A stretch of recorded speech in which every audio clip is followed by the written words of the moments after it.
Et c'est vraiment comme ça que j'ai vécu la chose, c'est je veux pouvoir en discuter et juste qu'on me confirme que j'ai tort. Tout le monde là a la peur de parler. Moi j'ai eu la peur parce que j'ai eu peur d'avoir tort, peur de perdre mon job. Il n'y a rien de pire que d'envoyer une bouteille à la mer et d'espérer qu'un jour elle va arriver à l'autre bout de la planète et que quelqu'un va la trouver et lire le message. La plupart des gens, quand ils lancent une alerte, ils savent pas qu'ils sont lanceurs d'alerte. Bienvenue sur Presque Confidentiel, la chaîne qui donne la parole des acteurs de terrain engagés qui font bouger les lignes du monde du travail. Bonjour et bienvenue dans ce nouvel épisode de Presque Confidentiel. Alors aujourd'hui, j'ai le grand plaisir d'accueillir Sylvain Mansotte. Bonjour Sylvain. Bonjour Arnaud. Écoute, je suis ravi de t'accueillir, d'autant que tu vis en Australie. Il a fallu qu'on se cale pour vraiment avoir un de tes passages en France. Et Sylvain, tu es le fondateur de Wisply. Alors qu'est-ce que c'est que Wisply ? C'est une plateforme dédiée aux lanceurs d'alerte. Donc concrètement, utilisée par des entreprises qui peuvent permettre à un salarié d'une entreprise de lancer une alerte de manière confidentielle et anonyme lorsqu'un salarié observe soit un problème éthique, une situation de harcèlement ou bien une situation de malversation ou un conflit d'intérêts. On va parler justement aujourd'hui de cette vaste question des lanceurs d'alerte et puis aussi de comment est-ce qu'on peut donner confiance à des lanceurs d'alerte. Mais avant ça, est-ce que tu peux revenir en quelques mots sur ton parcours et nous dire en quelques mots ce qui a fait que tu en es venu, toi, à créer Wisply. Oui, merci de m'accueillir. Alors, c'est vrai que mon parcours il est peut-être un petit peu atypique. Je suis parti en Australie par accident pour 2 ans, c'était il y a 20 ans. J'ai eu la chance d'être expatrié dans un gros groupe français pendant 5 ans. J'ai toujours eu envie d'être entrepreneur. J'ai fait 2 tentatives avant Wisply. Une, c'était une petite boîte de consulting. Après 18 mois, je me suis ennuyé. Je suis retourné dans le monde du corporate. Et la deuxième, c'était très fun. Des grosses boules de 2 mètres de diamètre dans lesquelles les enfants courent ou les adultes sur de l'eau. Okay. Mais pareil, après 18 mois, je me suis un peu embêté. Donc, T'as pas poursuivi j'ai pas poursuivi. Donc, j'ai repris un job dans une grosse boîte. Ma spécialité, c'était les achats. Okay. Et là, c'était un gros groupe australien implémenté dans beaucoup de pays en Australie, dans le Middle East, Afrique, etc. Et au bout de 2 mois, de d'éplucher un peu les factures fournisseurs, il y a un fournisseur en particulier qui a attiré mon attention et c'est celui qui a bouleversé ma vie. Comment il a bouleversé ta vie, ce fournisseur ? Ce fournisseur, l'avantage, c'est que c'était une personne. D'accord. Il avait ce qu'on appelle un cottage ou une sorte de Airbnb dans un bled où on avait un gros projet minier. Donc la société pour laquelle je travaillais bossait beaucoup dans l'ingénierie, les mines, la construction. Un domaine d'activité dans lequel on retrouve souvent de la fraude, de la corruption, etc. Okay. Et là, il se trouve qu'on dépensait... alors, je vais faire simple, mais en 2012, il y avait la parité entre le dollar australien et l'euro, donc on peut parler en euros, mais on dépensait 2,2 millions d'euros par an, en tout cas l'année d'avant, sur ce fameux cottage. Et puis je me suis dit, mon premier réflexe, c'était en 2012, il y avait ce qu'on appelle un boom minier, on payait très cher pour tout, mais là, pour 2,2 millions d'euros, on a peut-être plus vite fait d'acheter le cottage et puis de le gérer nous-mêmes. C'est un peu cher pour un cottage. Voilà, il doit y avoir 2-3 pioles, Ouais. mais je veux bien le gérer même pour le compte de la boîte. Et du coup, j'ai appelé la compta et puis j'ai dit, est-ce que tu peux me dire ce qu'il y a sur les factures de Acorn Cottage? Ouais, pas de problème. Le numéro de la société, c'est un tel. Et c'est pour des frais de consulting pour la période qui se finisse en juin 2012. Il y en a pour 57 000 $. C'est intéressant, des frais de consulting pour un cottage. Et la facture d'avant, elle dit quoi? C'est pareil pour le mois de mai, sauf que là, il y en a pour plus de 200 000 $. Je dis, bon, pas de problème. Est-ce que tu peux m'envoyer toutes les factures? Et il y en avait 308. J'ai pris ce qu'on appelle l'Australian Business Number, l'ABN, qui est le numéro d'identifiant de la société. Je l'ai mis sur Internet, ça m'a donné le nom d'un directeur. Et puis là, je me suis dit, si je le mettais dans l'annuaire de la société pour voir s'il y a quelque chose. Et puis là, j'ai plus respiré pendant 30 secondes parce que j'ai eu non seulement le match avec le nom, mais j'ai aussi vu le visage d'une personne qui était directeur de cette société et qui reportait au DAF du groupe. Ok, donc qu'est-ce qu'on ressent quand on voit ça ? La première chose, le premier réflexe, c'est de dire, forcément, il faut que j'arrive à faire sens du truc parce que quand c'est quelqu'un qui rapporte au DAF, qui est là depuis 30 ans, et que moi, ça fait que 2 mois que je suis là, je suis toujours en période d'essai, forcément j'ai tort. Donc, il faut juste que je reprenne les factures bien calmement et que je trouve pourquoi cet argent a été dépensé comme ça. Mais en aucun cas, je me suis dit que c'était forcément une fraude. Pour moi, le problème venait de moi. C'est pas possible. Ça faisait 12 ans, les factures remontaient à l'an 2000. Donc ça faisait 12 ans qu'à peu près, il y avait très souvent des factures qui remontaient, qui étaient payées sous 14 jours. Et forcément, à la compta, il y a en 12 ans au moins 50 à 100 personnes qui ont traité ces factures. Et si ça avait été louche, il l'aurait rapporté avant moi. Le premier réflexe, c'est m'expliquer à moi-même pourquoi j'ai tort. Et du coup, j'imagine tu as creusé un peu quand même, hein? J'ai creusé beaucoup Ouais. parce que, alors il faut savoir que l'anglais, il y a en 2012, c'était pas, c'est toujours pas d'ailleurs ma langue native, mais et je comprenais pas le vocabulaire spécifique au code de conduite, à la politique de lancement d'alerte. Donc j'ai fouillé sur l'intranet pendant 30 minutes à chercher des documents, des choses, etc. Et c'est là que je suis tombé sur le code de conduite et la politique du lanceur d'alerte avec des canaux pour pouvoir m'exprimer. Ok. Il y en avait 5 Ok. et aucun ne me correspondait. C'est-à-dire, pourquoi ces canaux ne Alors, correspondaient pas? il y en a un, c'était d'appeler une hotline téléphonique. Je pense qu'il devait y avoir 4 ou 5 Français dans cette boîte de 52 000 personnes. Donc, j'ai un bel accent, pas aussi fort que certains en France, mais bon, je pense Oui, qu'on peut donc quand même reconnaître que on je suis t'aurait français. vite Voilà. reconnu. Et du coup, la première question pour toi, c'était quand même l'anonymat, c'est ça? C'était pouvoir faire remonter sans être Pour repéré moi, ou c'était c'était quoi? simplement de ne pas passer pour un con. Ok. Parce que j'étais sûr d'avoir tort. Donc, je Ok. voulais juste que quelqu'un me démontre, mais non, Sylvain, en fait, ces factures, c'est normal qu'elles soient comme ça s'explique. Ah, ok, merci, merci. Mais là, Ok. j'étais sûr que si je rapportais la chose, qu'on découvrait qu'au final j'avais tort, bah, pourquoi est-ce qu'on va garder ce mec-là qui a plus de moi et qui, soi-disant, a découvert une fraude de plus de 20 millions d'euros, alors qu'en fait, c'en est pas une. Mm. Donc, et en plus, il appelle une hotline téléphonique extérieure. Pourquoi est-ce qu'il ne remonte pas l'info en interne? Et c'est vraiment comme ça que j'ai vécu la chose. C'est je Ok. veux pouvoir en discuter et juste qu'on me confirme que j'ai tort. Ok. Mais c'est vrai que quand j'attrape un os ou quand je travaille sur un sujet, je veux aller au fond et je vais pas lâcher l'os tant que j'ai pas compris ce qui se passait. Et là, c'est vraiment cette situation-là. Donc, la hotline, ça me correspondait pas. Après, il y avait écrire un courrier. Alors bon, j'écris des mails, mais les courriers, je suis pas trop courrier. Et puis surtout, je me suis dit, il faut l'envoyer une adresse. Je sais même pas à qui. C'est une PO Box. Mm. Je sais pas si on va me répondre. Mm. J'ai 308 fausses factures ou factures. Je vais les mettre dans l'enveloppe et qu'est-ce qui va se passer, quoi. Un autre moyen, c'était l'email.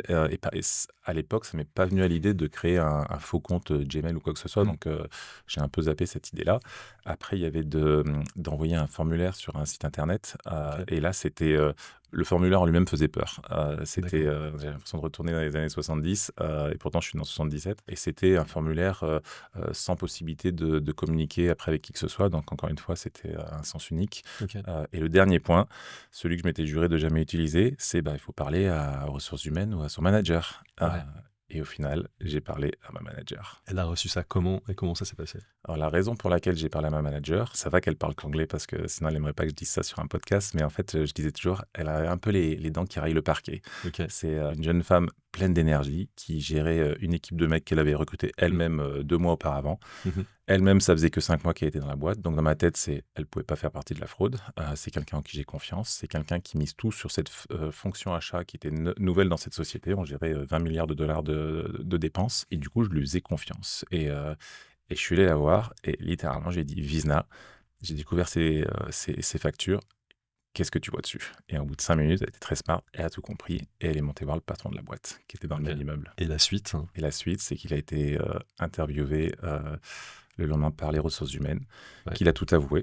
Ouais. Et quelques mois plus tard, il a pris 15 ans de prison.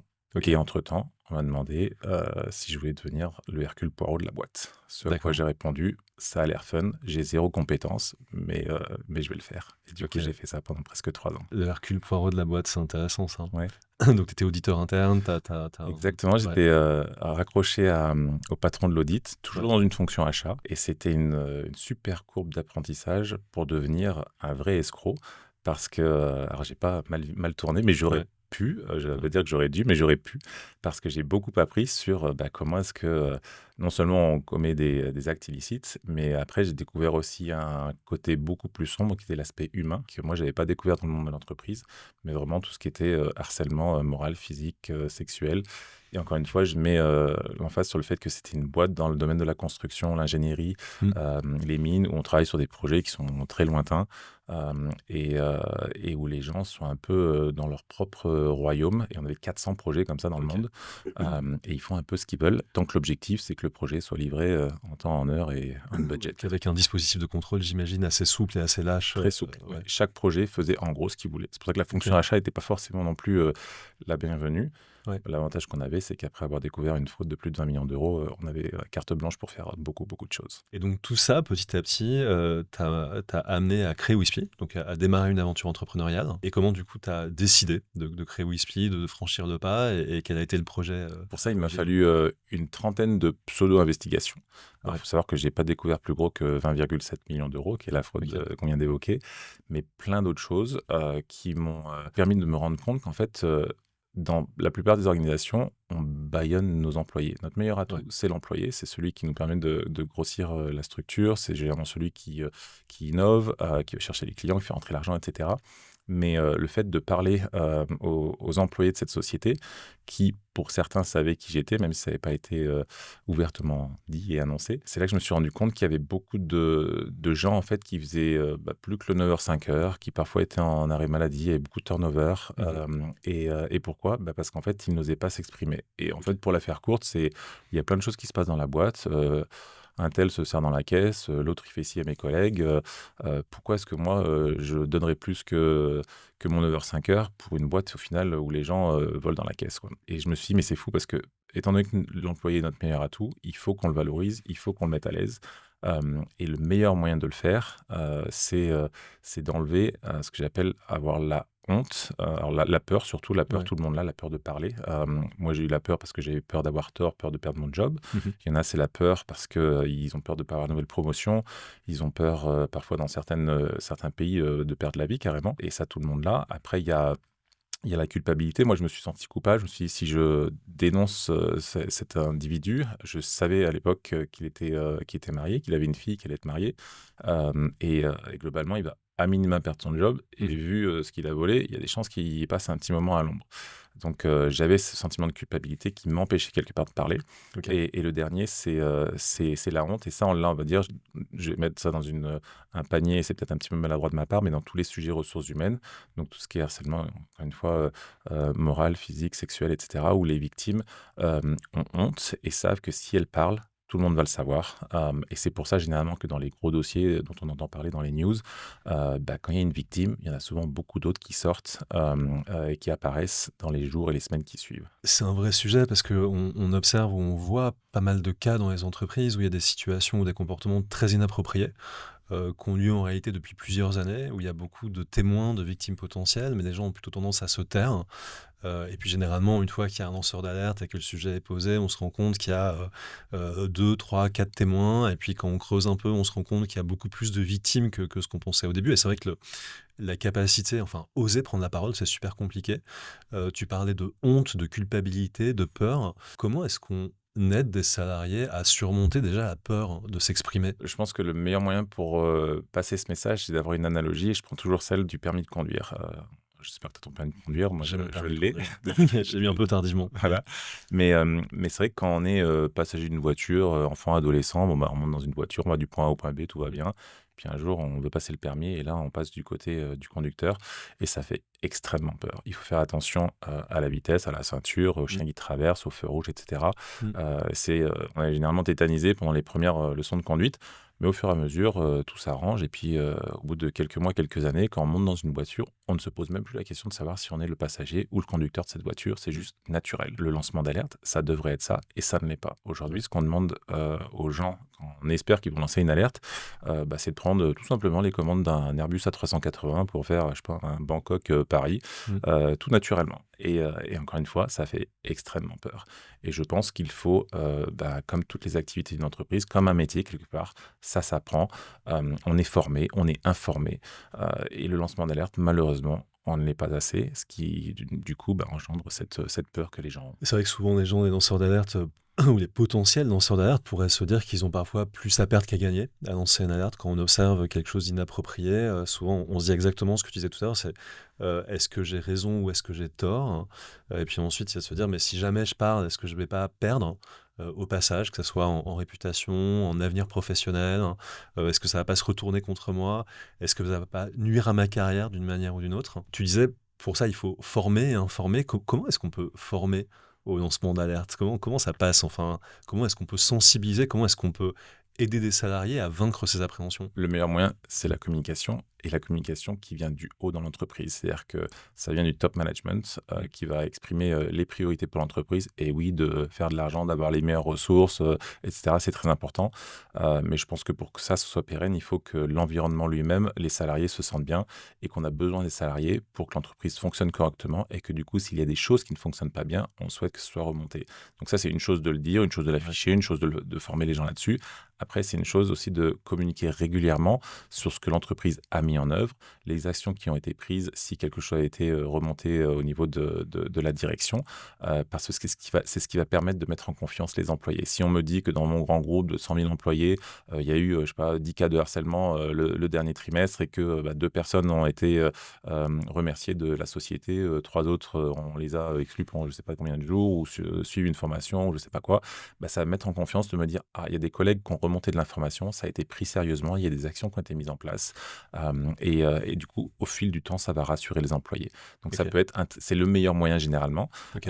Après, moi, j'interviens aussi auprès de certaines sociétés et ça, je m'aperçois que c'est un peu par accident, mais le retour généralement, c'est de dire, Sylvain, la session que tu fais sur notre semaine de la conformité et de l'éthique, c'est celle qui est la plus écoutée de la part de nos employés, parce que je pense que d'entendre un lanceur d'alerte parler de son expérience, c'est aussi important. Mhm. Le dernier point que je peux évoquer là-dessus, c'est que la plupart des gens, quand ils lancent une alerte, ils savent pas qu'ils sont lanceurs d'alerte. Moi, je savais Ok. pas que j'étais lanceur d'alerte. J'étais Oui, c'est juste vrai qu'il est quelqu'un. difficile de mettre ce mot-là, en fait, Oui, sur. mais je pense que les individus qui sont de vrais lanceurs d'alerte, en fait, le font pour le bien commun, le bien de l'entreprise, la société, le bien de l'environnement parfois, et du coup le font sans arrière-pensée. Définitivement, et ça fait partie de la définition d'un lanceur d'alerte, ils le font de bonne foi, ils le Mm. font sans contrepartie financière directe. Ça veut pas Mm. dire qu'après, l'employeur va dire merci beaucoup, je te donne un petit bonus, mais il l'a pas fait pour ça. Mhm. Donc c'est des gens qui sont foncièrement honnêtes et qui veulent le bien d'autrui, Ok. et qui du coup, quand ils lancent l'alerte, pour la plupart, ne savent pas qu'ils vont être ou qu'ils sont lanceurs d'alerte. Ok. Et il y a un autre point qui est important à souligner, c'est que beaucoup de sociétés, quand elles mettent en place justement des mécanismes pour la protection des lanceurs d'alerte, appliquent ce qu'il y a dans les textes de loi, et c'est très bien qu'il y ait des lois, mais je dis toujours, les lois sont bien pour faire avancer les sociétés, mais ne servent à rien pour protéger les employés. Parce qu'en fait, Ok. l'employé, il ne va pas lire le texte de loi, et pour peu qu'il bosse dans un groupe international, je dépends de quelle société. Si je suis Mm. embauché par une boîte française, mais l'alerte, je la lance aux États-Unis, je sais quelle loi qui me protège, je ne sais pas. Donc, en gros, il est important que les entreprises soient là pour accompagner l'employé, évoquer justement ce qui va se passer quand une alerte va être lancée, elle va remonter à qui, elle va être traitée comment elle va te protéger l'anonymat, comment elle va être traitée l'alerte, etc. Donc, encore une fois, on revient sur la communication, la formation, l'information. Et comment on accompagne le processus? Parce qu'une fois qu'on lance une alerte, déjà, il y a le premier pas, hein, qui est d'avoir le courage de lancer l'alerte, qui est de vaincre un peu la peur, la honte, tous les questionnements qu'on peut avoir pour vraiment lancer l'alerte. Et puis généralement, une fois qu'une alerte est lancée, il y a une procédure, en tout cas un Mhm. processus d'investigation, d'enquête, hein, qui peut être plus ou moins long. Donc c'est aussi toute une période où le lanceur d'alerte peut être aussi un peu dans l'attente, dans l'expectative, pas savoir ce qui va se passer. Ce qui n'est pas une situation très agréable, ce temps qui peut être plus ou moins long. Comment est-ce qu'on peut accompagner ça? Enfin voilà, comment est-ce qu'on vit ça en tant que lanceur d'alerte quand ça dure un peu, en fait? Alors moi, je parle toujours au début de créer un lien de confiance. Et les outils ou les plateformes ou les canaux de communication qui sont mis en place pour permettre aux employés, aux individus de lancer une alerte, doivent permettre de créer un lien de confiance. Et OK. lors de la création de ce lien de confiance, c'est d'expliquer que, oui, dans certains contextes, du fait de la structure ou du fait de la complexité du cas, il se peut qu'on ait besoin de quelques jours ou quelques semaines Mmh. pour pouvoir revenir auprès de l'employé. Maintenant, les outils existent pour que la communication se fasse un peu du style WhatsApp dans les deux sens, où l'employé peut demander des news et puis l'employeur peut dire on n'a toujours pas avancé parce qu'on attend un retour, mais dans 2-3 semaines, on aura quelque chose. L'idée, c'est de communiquer. Il n'y a OK. rien de pire que d'envoyer une bouteille à la mer et d'espérer qu'un jour, elle va arriver Mmh. à l'autre bout de la planète et que quelqu'un va la trouver et lire le message. Oui, donc en tout cas, c'est donner un niveau d'information sur où en est l'alerte, comment elle est traitée, savoir qu'elle est prise en compte et pas juste envoyer, l'alerte et pas savoir ce qui se passe, Mais pendant encore une fois, enfin je reprends l'analogie du WhatsApp, c'est ouais. de voir que le message a été reçu, donc avoir un petit message sur l'outil qui dit que le message a été reçu, lu, euh, OK. qu'après, ou bien sûr, s'il y a une réponse, qu'on puisse la lire et y répondre. Donc des choses toutes bêtes, mais OK. qui sont au final très naturelles. C'est encore une fois créer ce lien de confiance, s'apercevoir qu'on est là, nous, pour aider aussi l'entreprise. Donc on nous doit au moins ça, du Mmh mh. feedback, un Mmh. retour, et que si au bout des X jours ou semaines ou mois d'enquête, au final, ça n'a pas abouti et qu'on me dise pourquoi. Ok. dans la mesure du possible, sans nécessairement avoir tout le détail, mais c'est très important de donner du feedback et c'est surtout aussi très important de pouvoir dire merci d'avoir lancé cette alerte et surtout n'hésitez pas à en lancer une autre Mm. si un jour il devait y avoir un autre sujet sur lequel vous souhaitez que l'on investigue. Du coup, j'ai envie de te demander, est-ce que tu peux nous parler un peu de Whisply maintenant? Parce que justement, Whisply, c'est une solution qui s'adresse aux lanceurs d'alerte, que tu as montée sur la base de ton expérience. Est-ce que tu peux nous expliquer un peu voilà, ce qu'est Whisply et ce que tu proposes sur cette plateforme aux entreprises et aux lanceurs d'alerte? Alors, c'est du fait de mon expérience d'Hercule Poirot, Ouais. après un peu plus de 2 ans et demi à gérer plusieurs dizaines d'enquêtes diverses et variées, je me suis dit, c'est incroyable, les gens ne parlent pas, et ils ne parlent pas à cause de la peur, de la honte et de la culpabilité. Mais si on enlève ça, il n'y a pas de raison qu'ils ne parlent pas. Ok. Maintenant, comment est-ce qu'on enlève la peur, la honte et la culpabilité? C'est en permettant aux individus de pouvoir communiquer de manière sécurisée et anonyme. Ok. Et du coup, je suis allé voir le patron de l'audit de la boîte et j'ai dit, Steven, j'ai une idée, j'ai envie de créer une plateforme qui permette aux gens de communiquer de manière sécurisée et anonyme pour pouvoir discuter avec nous des sujets sensibles. Il me dit, c'est génial. Et là, j'ai collé ma démission Ok. et j'ai démarré Whisply.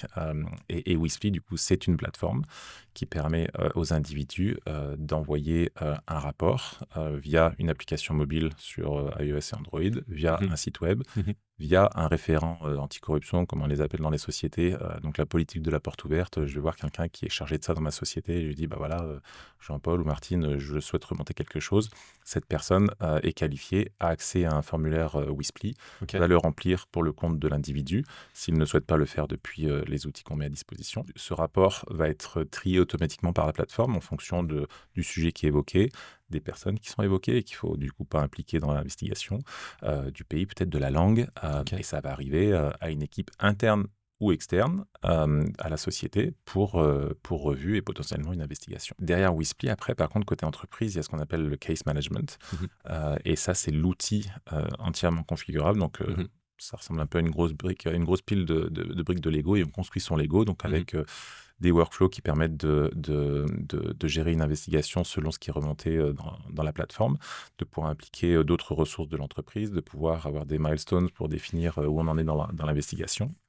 Et ça, on va dire, c'est la partie la plus complexe de la plateforme, mais c'est ce qui Ok. intéresse aussi plus nos clients. Oui, Parce c'est que le pilotage de l'ensemble des alertes, Exactement. c'est de savoir où elles en sont, comment elles sont Voilà. traitées, d'avoir, j'imagine, une visibilité, et d'y tirer de la data aussi potentiellement. Ça, c'est Ces très data-là. important. Parce que très régulièrement, nos clients doivent remonter de l'information sur le nombre de rapports, où on en est dans les investigations, sur quel type de sujet, dans quel type de pays, les actions qui ont été mises en place, etc. Donc, tout l'outil de reporting qui est extrêmement complet sur la plateforme et qui permet à nos utilisateurs de gagner énormément de temps et surtout de pouvoir aussi rendre des comptes Ok. à leur direction ou à leurs actionnaires ou autres. Tu disais tout à l'heure, c'est important pour les entreprises de partager auprès des salariés le nombre de cas, le traitement des cas, la manière dont les cas sont adressés. Moi, je ressens souvent de la part des équipes RH, notamment sur ces situations de harcèlement, un peu de frilosité sur le fait de partager le nombre de cas, de peur de donner le sentiment qu'il y a du harcèlement, ou en tout cas que la situation n'est pas si rose que ce qu'on aimerait qu'elle soit. Pour toi, c'est important justement de pouvoir donner des éléments quantitatifs, des chiffres, d'amener une forme de transparence sur ce genre de situation? Oui, c'est même crucial et Ouais. c'est, alors je vais pas dire marrant, mais c'est intéressant de constater qu'au fil du temps, et je vais parler des 10 dernières années parce que je baigne dans ce milieu-là depuis un peu plus de 10 ans avec Whisply, mais de voir le changement, même au niveau de nos clients qui sont là depuis le début, qui à l'époque prenaient la plateforme parce qu'il fallait en avoir une et être Mm. conforme à une certaine législation, et qui aujourd'hui en fait sont demandeurs de OK, comment est-ce qu'on peut augmenter le nombre de signalements? Et c'est un shift en termes de mentalité parce qu'ils savent que ça a un impact positif. La plupart des gens, quand on parle de signalement, ils disent: «Ah, c'est du travail en plus, on n'a pas forcément envie de savoir. La boîte, elle tourne après tout depuis 50 ans. Pourquoi est-ce qu'on allait s'embêter à se donner du travail en plus?» Mm. Oui, mais sauf qu'aujourd'hui, en fait, en ayant plus de signalements, on accélère quelque part la productivité de la boîte. On arrive à permettre de résoudre des problématiques qui vont, on va dire, améliorer le bien-être de nos employés, qui vont être plus productifs, plus impliqués, qui savent qu'ils n'ont plus peur, plus honte de remonter une information parce qu'ils ne vont pas être pris au ridicule. Mm. Et de donner du feedback, de donner de l'information, c'est encore une fois donner des munitions auprès de ses employés pour dire OK, il y a d'autres gens qui l'ont fait avant moi, il faut que j'ai le courage de le faire parce que ces petits collègues, ils sont toujours ici pour la plupart, je ne dois pas avoir peur de parler. Ok. Et j'ai toujours le moyen de le faire de manière anonyme. Bien sûr, dans certains cas, et on peut parler de cas de harcèlement, ou si j'accuse un tel de m'avoir fait X ou Y, au bout d'un moment, il va falloir qu'on sache Et qui je sortir de suis. l'anonymat, bien Mais on évidemment. parle du lien de confiance. C'est en créant ce lien de confiance, en me donnant de l'information, m'expliquant le processus, que je vais avoir confiance pour donner mon identité et que l'enquête vraiment suive son cours. OK. Mais c'est ce moment-là qui est très important et crucial, qui peut prendre 1 heure comme ça peut prendre 10 jours ou un mois. C'est avoir la patience de créer ce lien de confiance pour que l'individu vienne et le courage de donner son identité. Quand tu disais effectivement aujourd'hui que les entreprises, enfin tes clients, hein, tu vois un certain nombre d'entreprises qui disent comment est-ce qu'on peut faire pour avoir plus de cas. Et c'est vrai que c'est un peu contre-intuitif parce que il y a aussi potentiellement des entreprises, des directions d'entreprises qui se disent mais si on met en place un système comme ça, le risque ou la crainte parfois, c'est de se retrouver noyé sous énormément d'alertes, de niveaux différents, de niveaux de gravité différents. Et il y a aussi parfois un peu, il pourrait y avoir une crainte de dire mais si on met ça en place, est-ce que ça va pas être un système de dénonciation de son collègue qui s'est mal comporté? Est-ce que ça ne peut pas dégrader un peu le climat, le fait qu'il y ait trop d'alertes comme ça? Qu'est-ce que tu réponds à ça, Alors, toi? sur la première partie, c'est un faux problème. C'est-à-dire qu'aujourd'hui, de recevoir 500 alertes par an ou de recevoir un cas de fraude à 20 millions comme moi j'ai reçu, eh ben, je préfère avoir 500 alertes par an. Ça me Ouais. coûte moins de temps, moins d'argent et les bénéfices sont bien meilleurs que d'avoir à gérer un cas de fraude de 20 millions où j'ai la perte de crédibilité sur le marché, je perds des contrats à cause de ça, je perds de la crédibilité auprès de mes employés. J'ai 3 cabinets de consulting qui vont me pomper 2 millions de dollars pour me faire des rapports, pour me dire que je fais mal mon boulot, que j'ai pas structuré ma compta, etc. Et c'est beaucoup de distractions Mm. et la boîte met énormément de temps à s'en ressortir. Et là, Mm. c'est que le cas de fraude, je te parle même pas des cas de harcèlement, où c'est bien pire. Oui, ou c'est pire, c'est-à-dire qu'il y a des violences Exactement. sexuelles ou sexistes ou des cas de harcèlement très graves qui peuvent Exactement. avoir un impact énorme et sur le climat social et sur l'image et avoir un impact aussi à la fois humain, bien évidemment, en premier lieu, mais aussi derrière en termes de coûts et d'activité. Tout à fait. Il faut savoir que toutes les alertes ne débouchent pas sur une investigation. Donc, c'est pas Ok. 500 alertes égale 500 investigations qui vont durer 6 mois chacune. Ouais. Parfois, c'est juste remonter une info sur quelque chose qui peut paraître trivial, mais Mhm. qui, quand on arrive à communiquer avec l'employé, peut lui permettre de débloquer une situation et de rebondir et de repartir et de se dire, «Ah, ok, maintenant, bah, écoutez, je me sens mieux, ou je sais où aller le jour où j'ai un pépin ou quand je vois quelque chose, etc.» Donc, c'est aussi, et ça fait partie du rôle parfois des ressources humaines Mhm. de rebooster ces équipes. Et ça peut passer par un signalement qui n'est pas forcément un signalement de lanceur d'alerte, c'est juste quelqu'un qui est un peu en détresse ou un peu down. Ok. Donc il faut aussi penser à ce point-là. Et sur le niveau délation, etc., je vais me prendre plein de merde dans le tuyau, comme parfois me disent certains prospects. Mhm. Euh, Sincèrement, ça fait 10 ans et demi que j'ai la boîte. Il y a des milliers, des centaines de mille rapports qui sont remontés via Wisply. On n'a pas accès à ces rapports, mais on parle à nos clients. Et on leur demande justement est-ce qu'il y a des fausses alertes qui remontent. Mhm. Et sincèrement, oui, on en a quelques-unes, mais on arrive à les identifier rapidement. Il y a ceux qui nous disent non. Mhm. Encore une fois, il faut beaucoup de courage pour lancer une alerte, même si on est anonyme. Et je pense que quand c'est bien présenté aux employés, ils savent comment utiliser l'outil, ils savent que c'est un peu ça, c'est comme sur un paquebot où il y a plein de bouées de sauvetage. Les gens ne s'amusent pas à les balancer à la mer pour voir ce que ça donne. Ils savent que Bien c'est sûr. là le jour où il y a besoin d'utiliser la bouée. Bien Et sûr. ben, la plateforme Wispy, c'est ça, c'est ma bouée de sauvetage. J'avais une question, on est suivi plutôt par des DRH, par des équipes RH, en tout cas des professionnels de l'emploi, du travail, des compétences. Quel conseil tu aurais à donner à un responsable RH qui souhaiterait lancer un dispositif de lanceur d'alerte ou justement progresser sur ce sujet-là? C'est quoi ton retour d'expérience et les conseils que tu aurais à donner? La meilleure chose, c'est qu'on ait le soutien de sa direction. Ok. On peut toujours mettre en place une plateforme de lancement d'alerte. On a plus de 300 clients chez Wisply. Il n'y en a Mm. qu'un seul que je connais qui n'est pas en France, qui a implémenté la plateforme pour se donner bonne conscience. Ok. Les autres, c'est parce qu'ils ont foncièrement envie de savoir ce qui se passe dans leur boîte. Donc, Ok. le meilleur moyen, c'est de Oui, donc c'est convaincre. sincère en fait. C'est un moment où il y a une Exactement. intention qui est sincère de la part de la direction. Exactement. Avoir une équipe, si possible, conformité ou éthique, ça c'est pour des plus grands groupes, mais pour les petites structures, ça peut être au niveau des ressources humaines, avec la direction. Et encore une fois, je pense qu'il n'y a pas un patron de boîte qui veut pas que ses employés se sentent bien dans la structure, qui veut pas qu'il y ait des malversations qui se passent dans son entreprise. On est tous là pour créer une boîte qui crée de la valeur. Moi, je suis super fier d'avoir une trentaine d'employés, avoir plusieurs familles, des enfants qui sont nés ces 10 dernières années. C'est génial, quoi. Mm. En plus d'avoir 300 clients et de générer du revenu et d'être une boîte Mm. profitable. Aujourd'hui, je suis à un niveau où je me dis c'est top d'ajouter notre pierre à l'édifice et surtout pour moi, c'est de répondre à un besoin qui est bien sûr d'aider les lanceurs d'alerte et de les accompagner pour éviter qu'il y ait des drames quand il n'y a pu en avoir et comme il y en a toujours. Donc je pense que les gens doivent être super motivés par cet aspect-là, se dire, c'est un peu, je sais pas comment on dit en français, mais la legacy, c'est ce que je vais laisser derrière, tu vois. Ouais, je vois. On parle toujours des gens, et sur ton lit de mort, tu vas penser à quoi? Est-ce que c'est ce que tu as laissé sur ton PEA, ou est-ce que ce que tu as fait pour tes enfants, ta famille, tes collègues, etc. Et je pense que ça en fait partie, c'est on veut faire du bien autour de nous. Je pense que les ressources humaines ont ce pouvoir-là. C'est marrant, dans certaines entreprises, j'ai entendu les deux choses, c'est les ressources humaines, c'est un peu le bras droit du patron et ils sont pas là pour nous aider et nous les employer. Et puis dans d'autres boîtes, c'est vraiment l'inverse où les ressources humaines sont là limite pour, j'allais dire, cajoler les ressources parce que c'est elles qui produisent, c'est elles qui. Puis en tant que RH, ça m'évite, si je recrute quelqu'un de bon aujourd'hui, que je peux la faire grandir dans l'entreprise, la former, la faire évoluer, changer de job, etc. C'est tout bénef. J'ai quelqu'un qui connaît l'historique de la boîte, qui a toujours de l'énergie pour former les petits nouveaux, etc. Donc ces gens des ressources humaines ont un pouvoir incroyable. Et je pense qu'une plateforme de lancement d'alerte, ça fait partie de l'attirail des ressources humaines pour capter de l'info, capter du signal. Et encore une fois, il n'y a pas de fumée sans feu. On a mis des outils en place chez Wisply aussi pour voir s'il y a de la fumée dans les sociétés. Et ça permet d'aller creuser et au moins de focaliser son énergie sur des sujets où on pense qu'on peut apporter de la valeur ajoutée. Et les ressources humaines ont un grand rôle à jouer là-dedans. Merci Sylvain, c'est très clair. Et effectivement, ce type de dispositif devient, je pense, assez indispensable dans la période actuelle, qui est aussi une période où la parole n'est pas si simple en réalité, notamment dans des situations de crise économique, d'incertitude économique, géopolitique, sociale. Voilà, on sent parfois dans les entreprises que la parole n'est pas si simple, donc ce type de dispositif, c'est une solution qui est intéressante. Et du coup, la question que j'ai envie de te poser, c'est quel conseil tu pourrais donner à un lanceur d'alerte? Ou en tout cas, si moi je suis salarié, que j'observe des comportements pas forcément appropriés dans l'entreprise, que je ne sais pas comment réagir et que je fais un peu face à ce que tu disais, hein, la peur de parler, la honte aussi qui peut être associée à ça, notamment si je suis victime de situations de harcèlement, voire la culpabilité de se dire qu'est-ce qui va se passer pour l'auteur? Est-ce que il risque de lui arriver quelque chose de grave? Quel conseil t'aurais à donner à un salarié qui se pose toutes ces questions-là? Je devrais être la bonne personne pour donner conseils, mais j'aime pas trop en donner. Ouais. Dans ma situation personnelle, et c'est pour ça que je peux pas forcer ou inciter les gens à lancer une alerte, parce qu'encore une fois, c'est très personnel et les gens sont un peu dans leur bulle, dans leur monde, avec leur environnement et différents facteurs qui font qu'ils se sentent à l'aise ou pas. Beaucoup de gens me demandent pourquoi est-ce que j'ai lancé l'alerte? Pourquoi est-ce que j'ai pris le risque alors que j'étais en période d'essai avec une famille, des enfants très jeunes, et ma femme enceinte, etc.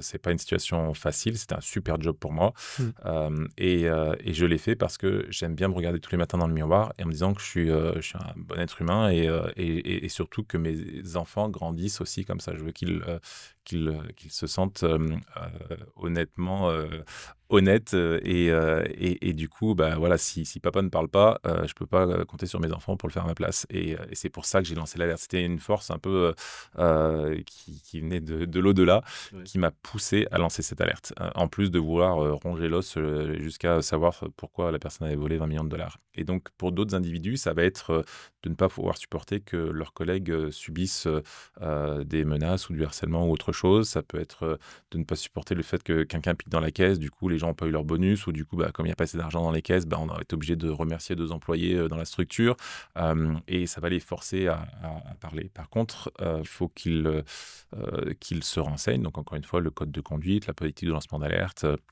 aller un peu chercher de l'information s'ils veulent sur la législation, qu'est-ce que c'est qu'un lanceur d'alerte, comment est-ce qu'on lance une alerte, auprès de qui. Donc ces choses-là, ça peut prendre 1 heure, ça peut prendre 10 jours, ça peut prendre des mois, ça peut ne jamais arriver aussi pour certains, mais je vais jamais accuser quelqu'un de ne pas avoir eu le courage de lancer une alerte parce que parfois c'est juste trop dur pour certaines personnes et il ne faut pas les culpabiliser pour ça. Bon, bien sûr, s'il y a de la mise en danger d'autrui, ça peut être un peu différent aussi. Ouais, ça devient un autre sujet. Merci Sylvain et merci surtout d'insister sur le courage que ça demande d'être lanceur d'alerte. On n'en parle pas souvent, peut-être pas assez dans ce type de dispositif, mais effectivement, oser s'exprimer sur certains sujets, c'est pas facile et parfois plus la situation est grave, plus ça peut être difficile de s'exprimer. Merci, j'ai encore 2 questions pour toi. La première question, c'est est-ce que tu aurais une information presque confidentielle à nous partager? Oui, on a un outil qu'on a créé pendant le Covid qui s'appelle Wisply Pulse. Ok. Et Wisply Pulse, pendant le Covid, c'était tout le monde travaille de la maison. On travaille beaucoup de la maison encore chez Wisply et je trouve que c'est très bien. Mais du coup, c'était pour prendre le pouls de notre staff et offrir ça aussi à nos clients. Ok. L'idée, c'est on permet à nos clients d'envoyer une question, une des idées de la question. Donc, ça peut être: est-ce que vous avez subi du harcèlement ces 3 derniers mois dans la structure? Oui ou non. Les gens reçoivent ça sur Teams, Slack, leur portable. Ils ont un bouton oui, un bouton non. Ils ont un pouce qui se lève, un pouce qui se baisse, un smiley triste ou heureux. Ils cliquent dessus. Et pour ceux qui ont dit oui, il y a un message automatique qui repart, qui peut dire, «On est vraiment désolé», dans leur langue, leur dialecte, hein, d'ailleurs, Wispy est dans 75 langues et cetera, et qui repart et qui dit: «On est vraiment désolé, on veut plus que ça vous arrive. Est-ce que vous souhaitez avoir une conversation sécurisée et anonyme, avec, je sais pas, Martine des ressources OK. humaines ou un tel?» Et l'idée, c'est d'aller, avec cet outil, d'aller tirer les verres du nez de nos employés. Tu vois, quand on parlait de qu'est-ce qu'on peut faire pour faire en sorte que les employés se sentent plus à l'aise de discuter, bah ça, j'allais dire, c'est le meilleur outil parce que l'employé, quand il reçoit la question, la plupart du temps, il va dire bon, ça m'intéresse pas parce que je suis pas de harcèlement, donc peut-être qu'il va même pas répondre. Mais un jour, il va tomber sur une question et il va dire voilà, par contre, j'ai vu quelque chose ou j'ai subi quelque chose, oui, je vais répondre. Et c'est peut-être après 3 mois ou 6 mois de recevoir une question tous les mois ou tous les 15 jours. Mais l'idée, c'est l'entreprise veut savoir. Elle me pose la question. C'est pas moi qui vais vers l'entreprise pour remonter une alerte, pour lancer une alerte. C'est l'entreprise qui vient vers moi pour me tirer les verres du nez. Donc elle veut savoir. Donc si elle veut savoir, c'est que elle va potentiellement faire quelque chose pour m'aider. Donc c'est le meilleur outil pour former l'employé, c'est OK. d'aller lui tirer les verres du nez avec cet outil. Et donc là, ce Wispy Pulse, on est en train de le refondre pour le rendre encore plus puissant avec une fonctionnalité de campagne où l'entreprise va dire voilà, moi tous les 15 jours, je veux lancer une campagne auprès de mes employés, mais dans ce pays-là ou dans cette structure-là, dans cette entité-là, dans ce département-là, et de pouvoir avoir plus de granularité. Mais l'idée de faire des pulses, c'est pas nouveau, les boîtes en font plein. Mmh. Mais généralement, quand ils posent la question, est-ce que vous avez subi du harcèlement dans la boîte, ça fait partie d'une cinquantaine de questions qu'ils posent une fois par an. Puis là, ils disent, bah, c'est top, il y a 3% des employés qui subissent du harcèlement. L'année dernière, il y avait 3,5%, donc on est au top. Ils ne savent pas qui c'est, ils ne Ça savent baisse. pas dresser le problème, Ouais. ils ne savent pas quoi Et faire. puis ils savent pas ce qu'il y a derrière non plus. Exactement. Alors Ouais, que ouais. là, c'est non seulement on pose la question, OK. mais on peut engager la conversation. Donc c'est un outil extrêmement puissant. OK. Très bien. Est-ce que tu aurais une lecture à nous conseiller? Oui, alors... En tant qu'entrepreneur ou lanceur d'alerte ou une lecture qui t'a inspiré, toi, dans ton parcours? Ouais, alors, il y a plein de biographies d'entrepreneurs, j'ai toujours été motivé par ça. J'aime Ouais. pas les romans, désolé. J'aime Ouais. bien les choses très concrètes. Par contre, depuis plusieurs mois, même si j'habite en Australie, je suis tombé sur Fabien Olicard, le mentaliste. Et Ouais. il y a plein de choses. J'adore manipuler mon cerveau. OK. Et je pense en tant qu'entrepreneur, on prend beaucoup de risques, même en tant que lanceur d'alerte. Mmh. Et quelque part, on manipule un peu son cerveau. Donc, il y a, en plus de toutes les podcasts, les vidéos, etc., qu'il a pu faire, il y avait des choses comme ce livre vous fera gagner du temps. Donc, c'est vrai que quand on est entrepreneur, le temps nous est compté. D'ailleurs, pour tout le monde, le temps est compté. Mmh, mmh, mmh. La seule chose qu'on ne peut pas maîtriser, contrôler ou avoir en plus, c'est le temps. Donc, c'est vrai que ce livre, il est très intéressant pour ça. Après, il a fait plein de livres sur la mémoire. Donc, moi, je recommande à tout le monde de se pencher un petit peu là-dessus. Il a peut-être pas la science infuse, mais en tout cas, moi, ça me parle. C'est des choses concrètes qui sont faciles à mettre en place et à mettre en œuvre. Donc voilà, Fabien Olicard, pour moi, c'est quelqu'un que j'apprécie. Et si on n'a pas le temps de lire ses bouquins, on peut regarder un podcast, regarder une vidéo, etc. Ça m'intéresse parce que moi, j'ai toujours besoin de gagner du temps et d'avoir une meilleure mémoire. Donc, je vais me plonger dans ces lectures. Sylvain, merci beaucoup. Et puis merci, j'espère que ce podcast et cet épisode de Presque Confidentiel donnera aussi des outils, des conseils, du recul à nos auditeurs, aux équipes RH, aux dirigeants, aux salariés qui se posent ces questions sur le lancement d'alerte. Donc merci, qu'est-ce qu'on peut te souhaiter pour ces prochaines années?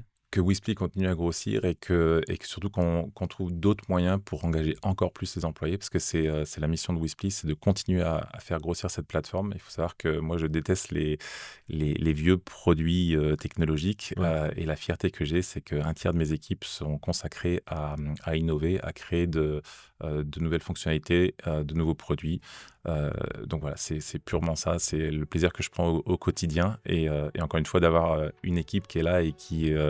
hier, on a fait notre soirée de Noël, c'est peut-être un peu tôt, mais de les voir souriants, rigoler ensemble, etc., c'est génial, c'est une grande famille. Donc voilà, que ça continue, que l'aventure continue, c'est tout. Et ben c'est tout ce qu'on va souhaiter, que l'aventure continue. Merci beaucoup, Sylvain. Merci à toi.